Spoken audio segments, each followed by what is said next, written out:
Hello, dear children. Welcome to the second part of the Stolen Bacillus. As we have already read in the first part that Herbert George Wells, that is H.G. Wells, is the narrator of this lesson, and the Stolen Bacillus is a science fiction. It means that it is the story that is based on the narrator's imaginations.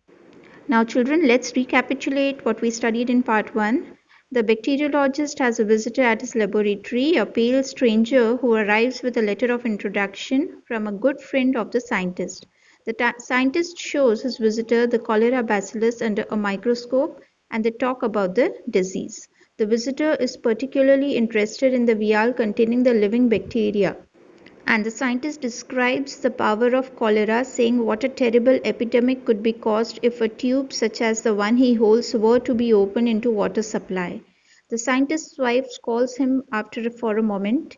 When the scientist returns, the visitor is ready to leave. As soon as the visitor has gone, however, the scientist realizes the vial of bacteria is missing, that the visitor must have stolen it. He runs out in a panic, sees the visitor's cab leaving, and hails another cab to give chase. So, children, now let's read what happens further. Minnie heard the door slam violently, that is, forcefully. She saw from the window that her husband was rushing onto the streets. The thin man was running down trying to get into a cab. The bacteriologist was wearing his old slipper, and without his hat and overcoat he was running on the streets where the group of people were making gestures. While running, one slipper came off his feet, but he didn't stop. He kept on running. Minnie, his wife, said that probably her husband has become mad because of his horrid signs. The thin man, that is, the bacteriologist, pointed hurriedly to a cabman. The cab door slapped, and the wind struck into the air, and the horse's feet clattered. In a moment the cab moved swiftly. It was carrying the bacteriologist, and the other man, that is, the pale-faced man, had disappeared round the corner. Minnie saw all this. Then she quickly picked up his hat and shoes. She locked the door wearing an overcoat, came out of the house. She called a cab. Luckily she got one. She told the cabman to drive her round the Havelock Crescent and follow the gentleman wearing a velveteen coat and no hat. So now, children, we can see that there is a scene of the London street. There are three cabs running, one after the other, on the road. The first cab is the cab of the pale-faced man, the second cab is carrying the bacteriologist, and the third cab is carrying Minnie, that is, the bacteriologist's wife. The author now tells us that in the first cab was the pale-faced man who was sitting crouched in a corner. His arms were tightly folded and he was holding the little test tube in his hand containing the vast possibility of the destruction. He gripped it firmly in his hands. He was moving towards the water supply, the reservoir, to break open the test tube in it. His intention was to spread cholera in the entire city of London. How very brilliantly he had planned it! First, he drafted a letter with false identity, that is, he forged a letter of introduction, took the permission to enter the laboratory by a false name, then very brilliantly he grabbed the opportunity and stole the test tube which was carrying the bacillus. All these things were going in the mind of the pale-faced man.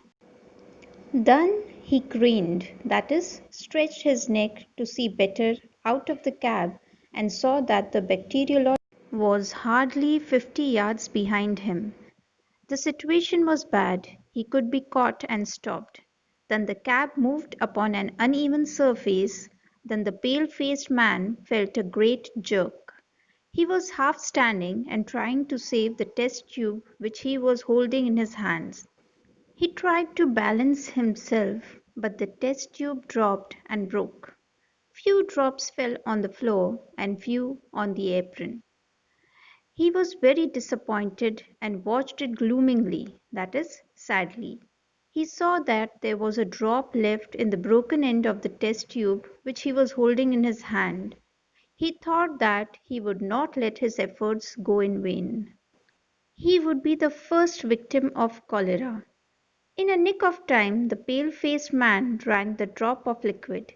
He then thought that there was no need for him to run away from the bacteriologist. So he got out of the cab in Wellington Street. He stood on the pavement with his arms folded upon his chest, waiting for the arrival of the bacteriologist. When the bacteriologist came close to him in his cab, the pale faced man cried, Vive I Anarchy! This means, Long live anarchy! He told the bacteriologist that he was too late and he has drank the liquid in the test tube and now the cholera will break out through him. The bacteriologist peered curiously through his spectacles and shouted out loud, You have drank it! An anarchist? Now I see. The bacteriologist understood that the visitor was an anarchist. The bacteriologist was about to say something more, but he stopped himself. He smiled a little. He opened the door of the cab and descended down the street. The anarchist waved his arm dramatically as if giving the last farewell, and he jumped off the Waterloo Bridge, pushing his infected body against as many people as possible, and then he vanished. The bacteriologist was so preoccupied with the vision of him that he scarcely, that is, hardly showed the slight surprise at the appearance of his wife, that is, he was so busy looking at the strange sight that he did not notice the arrival of his wife, who had come with his hat, overcoat, and shoes.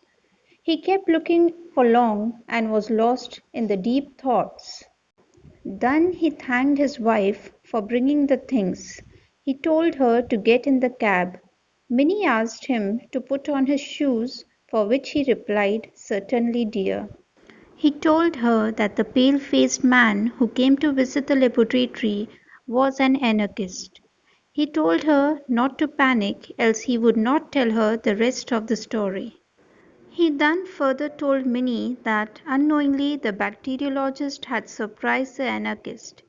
He took up the cultivation of the new specimen of bacteria that causes the blue patches upon various monkeys and stupidly, that is mistakenly, he told it was the cultivation of Asiatic cholera.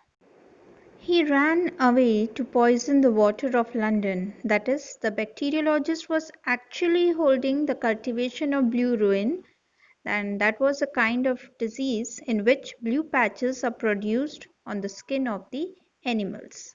And he told the visitor that it was Asiatic cholera.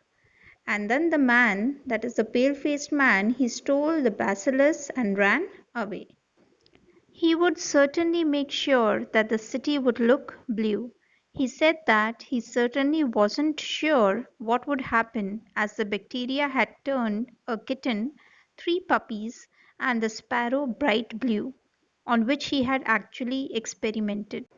He further told Minnie that only the little trouble would be caused that he would have to make the stain of cultivation of the blue bacterium once again.